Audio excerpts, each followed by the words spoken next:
Thank you. I want to ask a question about reality. And that I've had a couple of experiences recently that made me think I was hallucinating. Good. I was buying some scratch tickets. And a couple of times I've gotten $100 winners, and I really enjoy that feeling. And this winter, I was scratching a ticket, and the numbers matched, and I don't scratch the prize amount because I don't want to see what I'm not getting. I only scratch it when I've matched a number and I can see what I'm getting. And it was $10,000. And I got this electrical feeling over me, and the feeling, and I said, oh my God! And I sort of didn't focus on the ticket, and then when I looked back, the numbers didn't match, and I said, oh, I hallucinated. I made a mistake. And a couple... Well, if Esther can have the dream she had, she would like to call it hallucination. When you're inside the vortex, in other words, when you get tuned in, you do begin to see things as you want them to be. And if you see things as you want them to be vividly enough, then the universe must deliver them as you want them to be.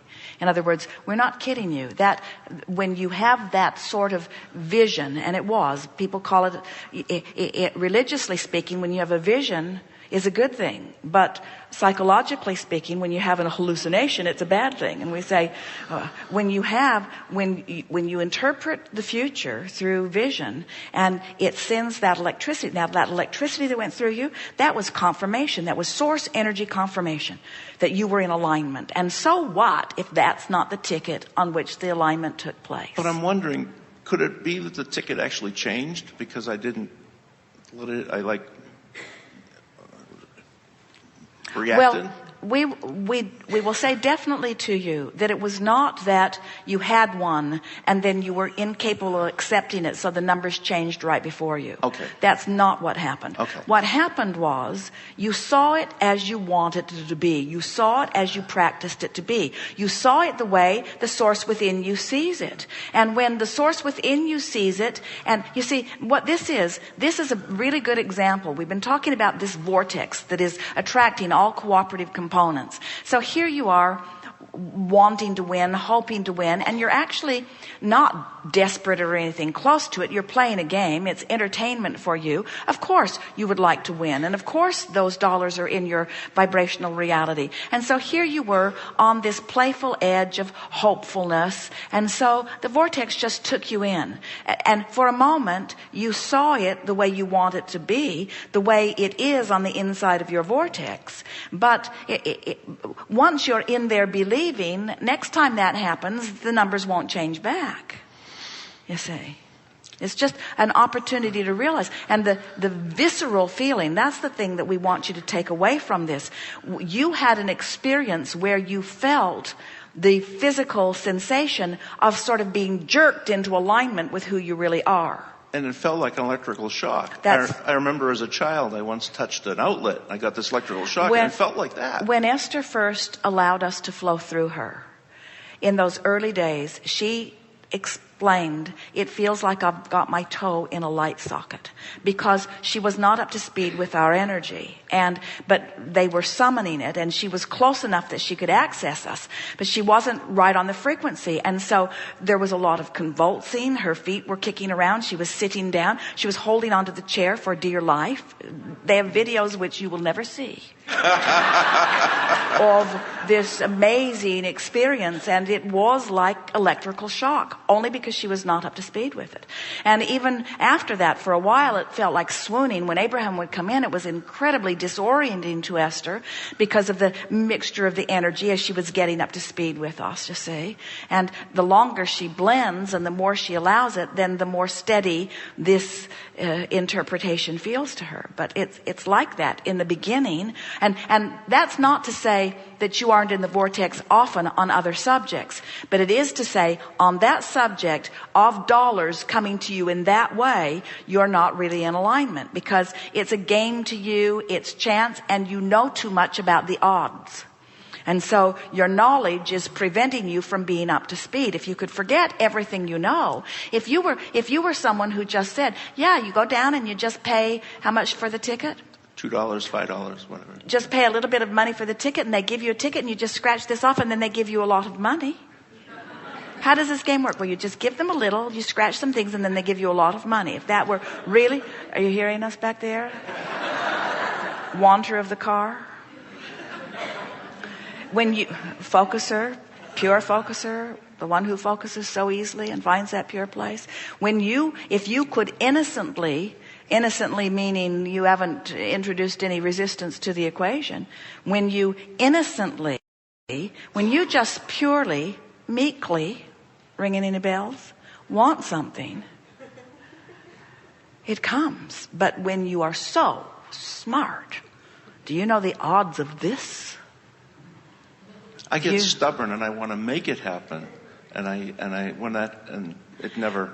Well, that making it happen is that trying to control the uncontrollable. Push the river. But it's all right to be determined about being in the vortex. In other words, and there's a little stubbornness in that too. In other words, just Esther said to Jerry, I'm in the vortex and I'm not coming out. I'm in the vortex and I'm not coming out. Don't make me come out. She said, don't make me come out. She's being playful about it. And when she comes out, no one's happy. Everyone wants Esther to stay in the vortex. Everyone who knows her wants her to stay in there.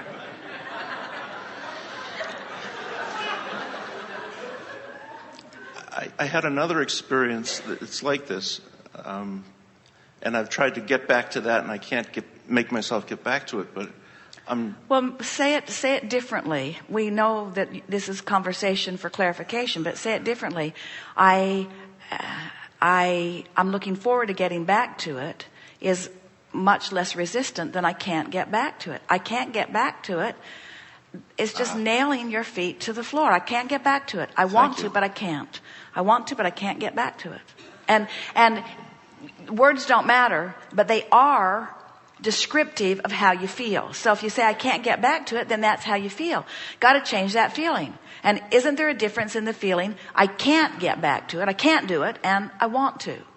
Yes. Or I'm looking forward to it. Or it's going to be kind of fun when it happens. And I don't exactly know how it's going to come, when it's going to come, where it's going to come from, who's going to help it, but I like the idea of it coming. Feel how much less resistant that is. And when I let go, these things happen. When you let go, it comes. Yeah, I had the sensation of laughing when I was going by a supermarket, and I thought of a scratch ticket. Scratch tickets in my life. I thought of a scratch ticket, a type of one, and I wasn't going to the supermarket, and I was thinking about it. It started me laughing when I thought about it. So I pulled in, wanted to follow. I'm trying to do the Abraham thing.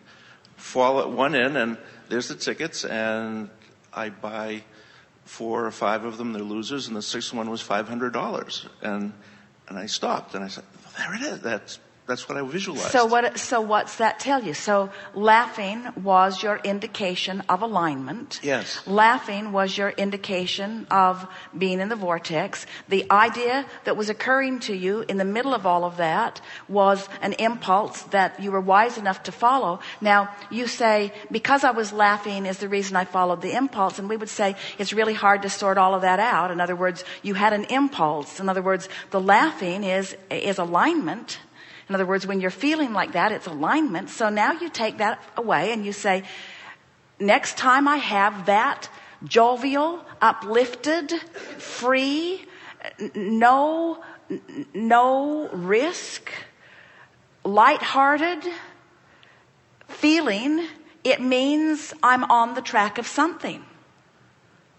Anytime. See, when we talked, so you went in. Now this is wonderful. This is a perfect opportunity to talk about the 2 ways you know about your guidance. One is when it manifests, and we said we call that post-manifestational awareness. The other is by the way it felt. In this situation, you've got both of them right there. In other words, you have the post-manifestational awareness of something that you wanted that happened, and you had the pre-manifestational awareness of something that was laughing and felt good. Yay. Yes. Isn't that a wonderful thing to know? So never again. Now you've got that. Hold that feeling. Hold that feeling. And now what were those words that you said earlier? Something about, I don't know how to get there? Focus. You do know. You do know, don't you? You just have to focus. I know. I knew that, so I know everything. I knew that, so I know everything. That was the perfect example. We're just milking it for you. That was the perfect example, you say. That was the perfect example of me having something in my vortex. The source within me knew the path, knew exactly how to cause the rendezvous, because creation is rendezvous. I rendezvoused with that grocery store at that time for those purchases, knew exactly how many tickets I needed to purchase in that moment. It was the sixth one. You bought 6 and it was number 6. You knew exactly how many tickets you need to purchase in order to have it. If somebody else had beat you there first, you might have only needed to purchase 1. Or if you'd gotten there earlier, you might have had to purchase 20 or 30. You had the impulse. You knew exactly how many you needed to purchase because the vortex was calling you. And when you're in the vortex, you just know. You just know. No one was speaking it in your ear. You didn't look and the number 6 appeared on the palm of your hand in blood. In other words, it's not anything that dramatic. It's just, you just knew. You just followed the light, good feeling trail. It's always a light, good feeling trail that leads you to the love of your life, to the winning ticket, to whatever. It's always a light, good feeling. It's never turn left, not right. You'll die if you go right. It's never like that. In other words, it's always a light, good feeling. I have another positive, light, good feeling about something, but again, it's about reality. And I've had dreams about it, and now daydreams of flying, like being able to levitate, to help and do things. And I'm thinking that's like so outside reality. They'd lock me up if I told people. But hear this. You see, that's a vibrational manifestation. It's a dream manifestation that is an indication of how you're feeling. In other words, that dream's not telling you that you're going to fly. That dream's telling you that you feel free. Yes. You see, and that when you feel free, you fly in your dreams, you see. And if you were flying around in your body, you wouldn't like it because first of all, you'd be a freak. And people would be looking at you. Some would be trying to shoot you down. Your life would not be what you want it to be. And right. All of that attention would ground you anyway. You see, you want to fly in your dreams. You really do. Thank you very much. Thank you.